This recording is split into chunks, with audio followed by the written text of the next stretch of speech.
എല്ലാവർക്കും നമസ്കാരം. എന്നെ സപ്പോർട്ട് ചെയ്യുന്ന എല്ലാ പ്രിയപ്പെട്ട പ്രേക്ഷകർക്കും, എന്റെ കൂട്ടുകാർക്കും, എന്റെ കൂടെ വർക്ക് ചെയ്യുന്ന എല്ലാവർക്കും എന്റെ ആത്മാർത്ഥമായിട്ടുള്ള നന്ദി. നടിയെ ആക്രമിക്കപ്പെട്ട കേസിൽ വിധി വരാൻ ദിവസങ്ങൾ മാത്രം ബാക്കി നിൽക്കവേ ന്യൂസ് ചാനലുകളിലും സോഷ്യൽ മീഡിയയിലും വലിയ ചർച്ചകളാണ് നടക്കുന്നത്. കേസിലെ 8ാം പ്രതി ദിലീപ് കുറ്റക്കാരനാണോ നിരപരാധിയാണോ എന്നതിൽ കോടതി എന്തു പറയുമെന്നാണ് എല്ലാവരും ഉറ്റുനോക്കുന്നത്. താനല്ല നടിയെ ആക്രമിക്കാനും പീഡന ദൃശ്യങ്ങൾ പകർത്താനും കൊട്ടേഷൻ നൽകിയതെന്ന് ദിലീപ് വാദിക്കുന്നു. എന്നാൽ മുഖ്യപ്രതി പൾസർ തുനി ദിലീപിനെതിരെയാണ് മൊഴി നൽകിയിരിക്കുന്നത്. 8.5 വർഷം നീണ്ട കേസിനൊടുവിലാണ് വിധി വരുന്നത്. നടി ആക്രമിക്കപ്പെട്ട കേസിൽ ആരോപണം വന്ന ശേഷം ദിലീപിന്റെ കരിയറിൽ വലിയ ഇടി വന്നിരുന്നു. തുടരെ പരാജയങ്ങൾ നേരിട്ട നടന്റെ താരമൂല്യം ഇടിഞ്ഞു. കേസിൽ നിരപരാധിയാണെന്ന് കോടതി പറഞ്ഞാൽ ദിലീപിന്റെ കരിയർ ശക്തമായ തിരിച്ചുവരവ് നടത്താൻ സാധ്യതയുണ്ട്.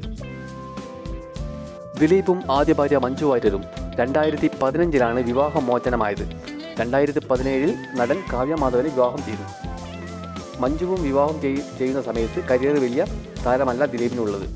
പിന്നീട് ദിലീപ് ജനപ്രിയ നായകനായി വളർന്നു. മഞ്ജു വീട്ടമ്മയായി കരിയറിൽ നിന്ന് മാറി നിന്നു. ദിലീപുമായി അകന്ന ശേഷമാണ് മഞ്ജു അഭിനയ രംഗത്തേക്ക് തിരിച്ചു വന്നത്. അതുപോലെ ദിലീപിനെ വിവാഹം ചെയ്ത ശേഷം കാവ്യ മാധവൻ അഭിനയ രംഗം വിട്ടു. ദിലീപും കാവ്യ മാധവനും ഒരു കാലത്തെ ഹിറ്റ് ഓൺ സ്ക്രീൻ ജോഡികൾ ആയിരുന്നു. ദിലീപ് കുറ്റക്കാരനാണോ നിരപരാധിയാണോ എന്നൊക്കെ വരും ദിവസങ്ങളിൽ നമുക്ക് അറിയാൻ സാധിക്കുമെന്നുള്ള കമൻറ്റുകളാണ് നിരവധി വരുന്നത്. ഈ വിഷയത്തിൽ നിങ്ങളുടെ അഭിപ്രായങ്ങൾ മടിക്കാതെ കമൻറ്റ് ചെയ്യുക.